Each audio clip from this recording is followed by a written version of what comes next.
মাঘৰ বিহু ভোগালী আৰু বিহুৰ আগদিনা উৰুকাৰ দিনা গাঁওবাসী একেলগ হৈ ভেলাঘৰ সাজি ৰাতিৰে হাঁহে মাহে খোৱাৰ মানকেৰে অসমৰ বিভিন্ন প্ৰান্তৰ বজাৰত মানুহৰ প্ৰচণ্ড ভিৰ কৰা পৰিলক্ষিত হয়। আজি মই আপোনালোকক যোৰহাটত উৰুকাৰ বজাৰ দেখুৱাম। তাৰ পিছত দেখুৱাম বিভিন্ন গাঁৱত কৰা মেজিৰ আয়োজন আৰু আটকধুনীয়া ভেলাঘৰৰ দৃশ্য।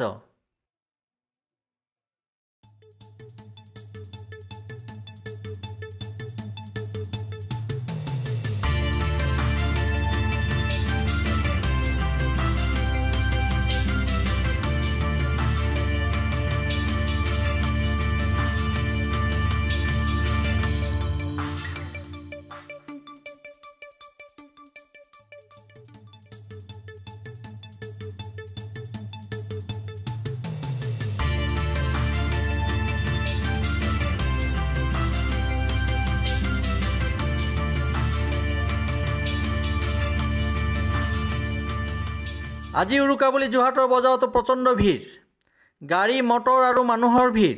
বজাৰত প্ৰকাণ্ড মাছ।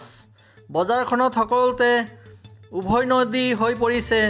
ৰৌ, বৰালি, পিঠিয়া, চিতল আদিকে ধৰি সৰু ডাঙৰ সকলো ধৰণৰ মাছ, লগতে হাঁহ, কুকুৰাৰ কণী, মাংস, শাক পাচলি, দৈ, ক্ৰীম ইত্যাদি।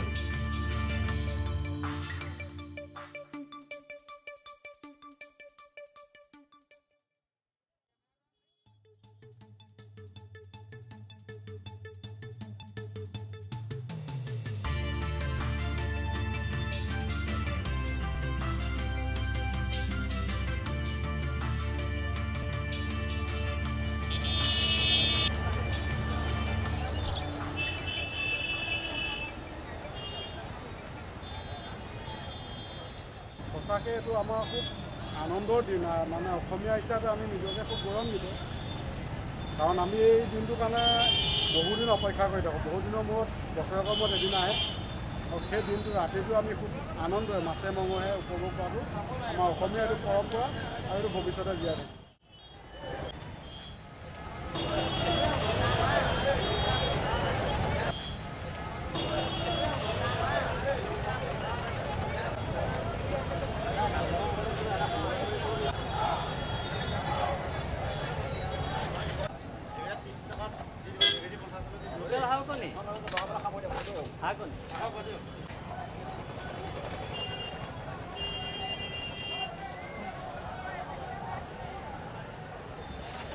উঠাইছে নে? উঠাই দিয়ক, ভালে কৈছে।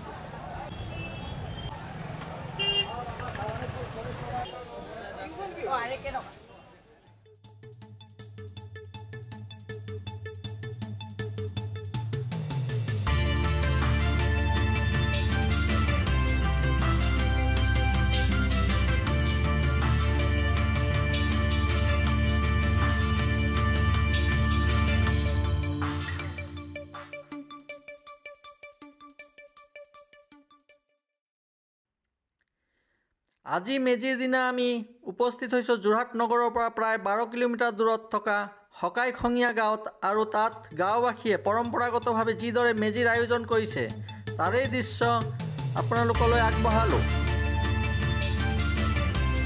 এই মেজিৰ দিনা নিশাটোত অসমৰ বিভিন্ন গাঁৱৰ পৰিৱেশ আৰু প্ৰতিজন অসমীয়াই ঘৰে ঘৰে আয়োজন কৰা ৰাতিৰ পৰিৱেশত কেনেদৰে ৰাতিটো উজাগৰে কটায় তাৰ পৰিৱেশ যথেষ্ট মনমোহক। তাৰে দৃশ্য আমাৰ কেমেৰাত বন্দী হৈছে।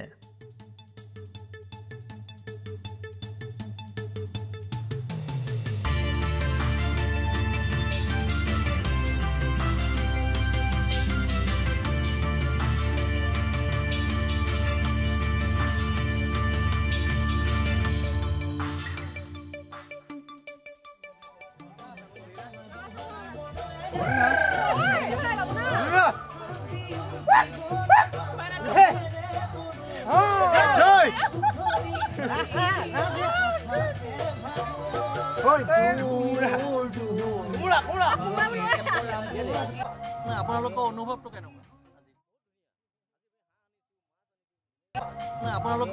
কেনেকুৱা? আজি বহুত ধুনীয়া।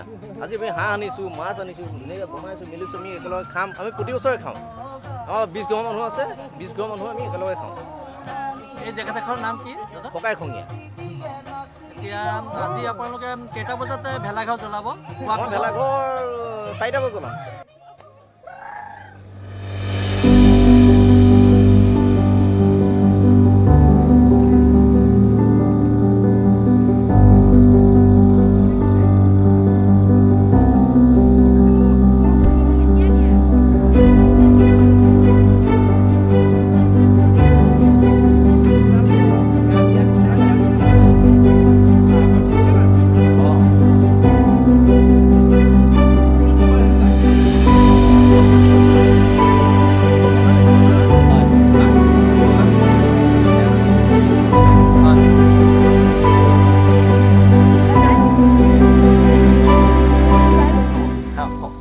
নমস্কাৰ সৰ্বপ্ৰথমে আপোনালোকৰ নিউজ চেনেলৰ যোগেদি সদৌ অসমবাসীলৈ ভোগালীৰ শুভেচ্ছা জনালোঁ আৰু লগতে ইংৰাজী নৱবৰ্ষৰ শেহতীয়া শুভেচ্ছা জনালোঁ আমি আজি প্ৰায় মই জনাৰ পৰাই আমি নিজে ময়ো এজন আয়োজকে সৰুৰ পৰাই এই ভোগালী উৎসৱটি আমি খুব উলহ মালহেৰে পালন কৰোঁ আমি আমাৰ সামাজিক অনুষ্ঠানত আমি মাছ মাংস ব্যৱহাৰ নকৰোঁ কিন্তু আজি তাৰ ব্যক্তিক্ৰম হিচাপে আজি আমি ল'ৰাখিনিয়ে মাংসও খাই ৰাতিলে আৰু দিনত আমি মাছৰ সৈতে এটা সৌহাৰ্দ্যপূৰ্ণ ভোজৰ আয়োজন কৰোঁ আৰু আমি প্ৰায় ইয়াতে 200 মানে ব্যক্তি গোট খাওঁ ঘৰ হিচাপে আমাৰ 50-60 ঘৰ মানুহ গোট খাই আমি এটা দুদিনীয়া কাৰ্যসূচীৰে কালিলৈও আছে কালিয়ে আমি পুৱাবেলা ইয়াত সকলোৱে আহি এই বাকৰিতে আমি জা জলপান খাওঁ একেলগে সকলোৱে ঘৰৰ পৰা লৈ আহে জ্যেষ্ঠজনক সেৱা সৎকাৰ কৰোঁ ইয়াতে এই স্থলীতে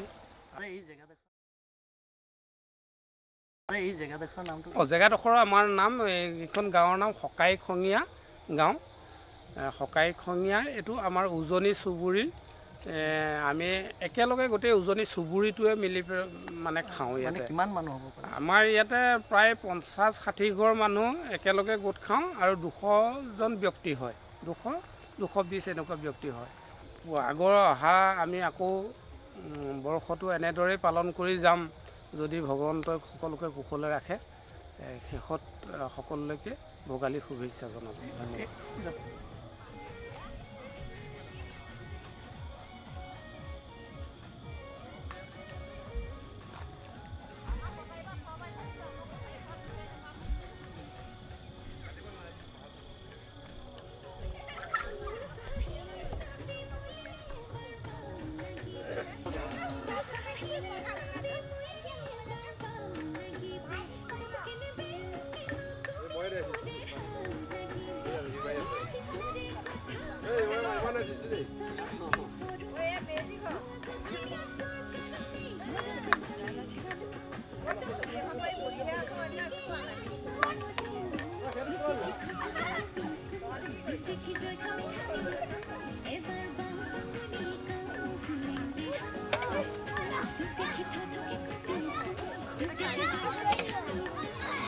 কাহিনী এনেকুৱা হৈ আছে আৰু মই কাটিবলৈ আৰম্ভ হোৱাই নাই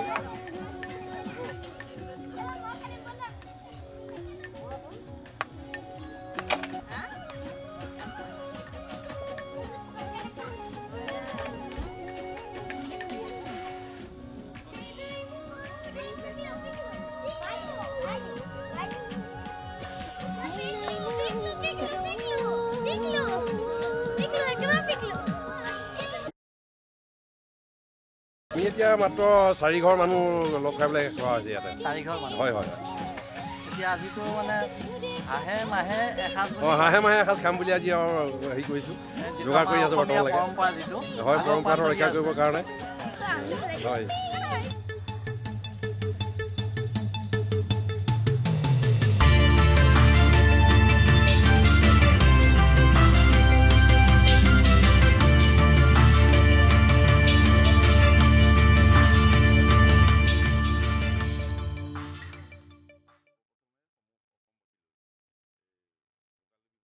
সৰ্বপ্ৰথমে সমূহ অসমবাসীলৈ এই ভোগালী বিহুৰ আন্তৰিক অভিনন্দন জ্ঞাপন কৰিছোঁ ভোগালী ভোগ সকলোৱে জানেই ভোগালী বুলিলে হাঁহে মাহে এসাঁজ সকলোৱে খাব বিচাৰে গতিকে আমি সকাইখঙীয়া গাঁৱৰ বাসিন্দা হিচাপে আমিও এই ভেলাঘৰ সন্মুখত আছে ভেলাঘৰতে আমাৰ দিনৰ যি কাৰ্যসূচী আছিলে দিনৰ কাৰ্যসূচীত আমাৰ চুবুৰী ৰাইজ একত্ৰিত হৈ আমি এসাঁজ খালোঁ আকৌ ৰাতিলৈও আমাৰ আছে খানা পিনা চলি থাকিব আৰু কাইলৈৰ কাৰণে আমাৰ মেজি প্ৰস্তুতি হ'ব এতিয়া গতিকে সেইদৰে আমি আমাৰ যি ভোগালী বিহু উদযাপন কৰিছোঁ আৰু লগতে অসমবাসীলৈ ভোগালী বিহুৰ আন্তৰিক অভিনন্দন জ্ঞাপন কৰিছোঁ আমাৰ এই চুবুৰীটো মোটামুটি 20 ঘৰ মানুহ আছে গতিকে 20 ঘৰৰ ভিতৰত আমি প্ৰায় ইয়াত 150জন মানুহ হ'ব গোটেইখিনি মিলাই সদস্য 150জনে আমি আজি দিনত এসাঁজ খালোঁ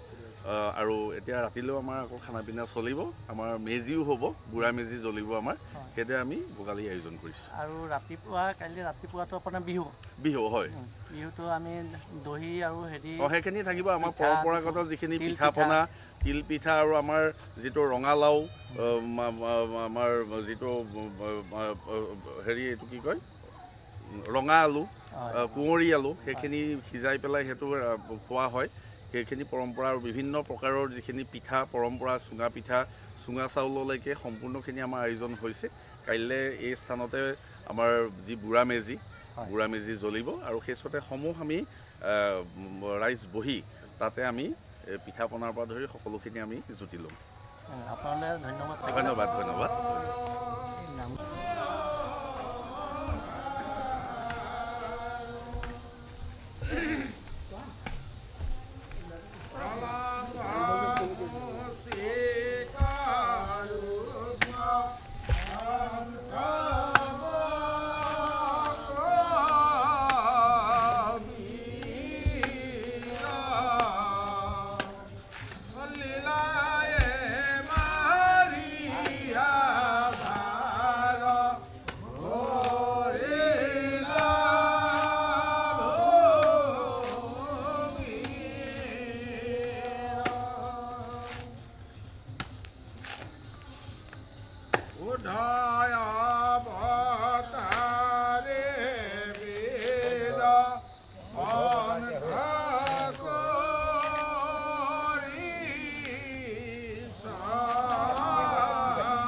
প্ৰায়খিনি মানুহৰ ৰাইজৰ সহযোগত আজি ইয়াত হয়তো খুব কমেই দেখিছে কাৰণ আমাৰ গাঁওখনৰ এটা ফৈদৰ মানে এটি শিশু জন্ম হোৱাৰ কাৰণে প্ৰায়খিনি মানুহ ইয়ালৈ আহিব পৰা নাই গতিকে যি নহওক আমি পৰম্পৰাগতভাৱে এনেধৰণে আজিৰ তাৰিখটোত আজিৰ দিনটোত উৰুকাৰ দিনটোত আমি সমূহ ৰাইজ একত্ৰিত হৈ ইয়াত একুৰা জুই ধৰা হয় আগৰ হ'লে ইয়াত এটা মেজি থাকে ডাঙৰ কিন্তু আজিকালি মেজিটো ইয়াত ৰাজহুৱাকৈ ইয়াত পতা নহয় সেয়েহে আমি জুই ফুৱাওঁ লগতে কীৰ্তন পাঠ কৰি আজি এই উৰুকাৰ ৰাতিটো আমি অতিবাহিত কৰোঁ বয়সস্থসকলে আৰু ইয়াতে আমি নাৰিকল চেনি বা অন্যান্য কিছুমান ফলাহাৰ ইয়াত ৰাইজে ঘৰৰ পৰা আনি ইয়াত আগবঢ়ায় আৰু সকলোৱে নিজৰ মনোকামনা পূৰণৰ অৰ্থে সেৱা ধৰে আৰু এই সেৱাৰ বলতে হয়তো আমাৰ বহুতে উপকাৰ পাইছে সেয়েহে এই পৰম্পৰা ৰক্ষা কৰি আজি আমি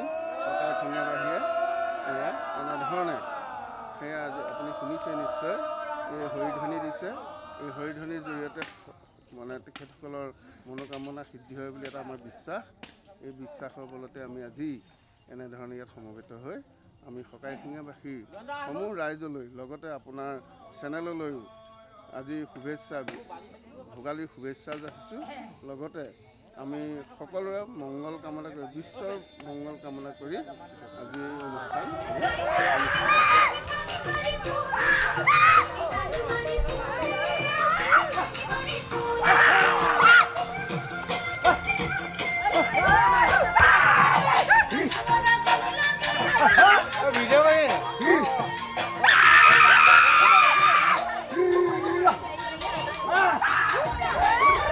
Hey!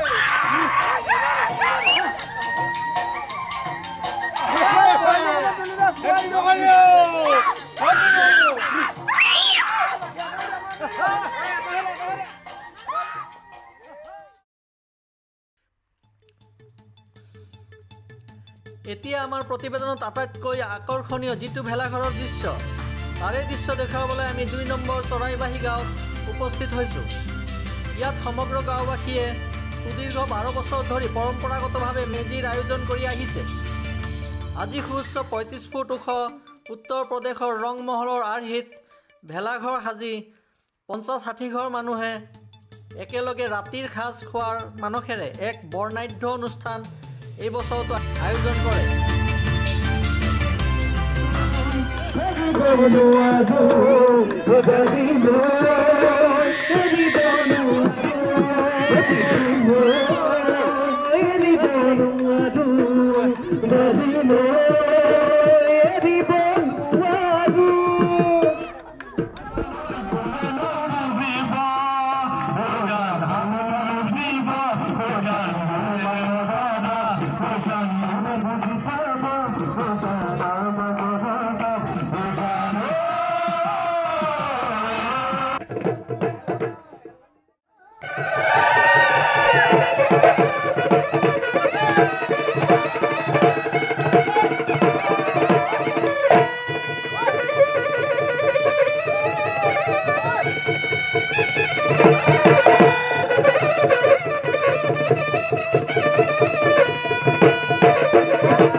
যিটো আমাৰ বাপুতিসাহোন ভোগালী বিহু, যিহেতু আমাৰ বাপুতিসাহোন ভোগালী বিহু, আমি যদি নিজেই অসমীয়া হৈ নিজৰ বিহুটো যদি পালন কৰিব নোৱাৰোঁ তেতিয়াহ'লে অসমত আমি থাকি বা বেলেগত আমি অসমীয়া বুলি কৈ চিঞৰি থাকি লাভ নাই। আমাৰ নিজৰ সংস্কৃতিৰ দ্বাৰা আমি নিজকে চিনাকি দিব লাগিব বিশ্বত যে আমি অসমীয়া। সেয়া আমি বিগত 12 বছৰ ধৰি এনেদৰে মানে অলপ আকৰ্ষণীয় ভেলাঘৰ নিৰ্মাণ কৰি পেলাই ভোগালী বিহু উদযাপন কৰি আহিছোঁ। আৰু ভৱিষ্যতেও এনেকৈ মানে কৰি যাম বুলি সকলোৱে আশা ৰাখিছে। আৰু গাঁৱৰ সকলো মানুহে আহি একেলগে ভোজ ভাত খোৱা হয় একে ঠাইতে। আৰু এনেকুৱা হয় কথাটো, আমি কিছুমান পৰিয়ালৰ লগত ভাল কিছুমান মানুহ, গতিকে তেওঁলোকৰ দুটা পৰিয়ালে হয়তো একেলগে ভাত বা খাব পাৰে মিলা প্ৰীতিয়ে, কিন্তু এখন গাঁও বা 50-60 ঘৰৰ মানুহ একেলগে বহি একে ঠাইতে মানে ভাত খোৱাত এটা বহুত সৌভাগ্যৰ কথা। আমি তাৰে কামনা কৰোঁ যে আমি সকলোৱে একেলগে মিলি থাকোঁ, ভৱিষ্যতৰ দিনবোৰ যেনেকৈ সুখ শান্তিৰে পাৰ হয়, আমি তাৰে কামনা কৰোঁ। আৰু এই যে আপোনালোকে পিছফালে ভেলাঘৰ যিটো সজাইছে, কিহৰ মানে থিমটো কিহৰ ওপৰত? এইটো উত্তৰ প্ৰদেশৰ ৰংমহল। ৰংমহলৰ আৰ্হিৰ ভেলাঘৰ নিৰ্মাণ কৰিছোঁ।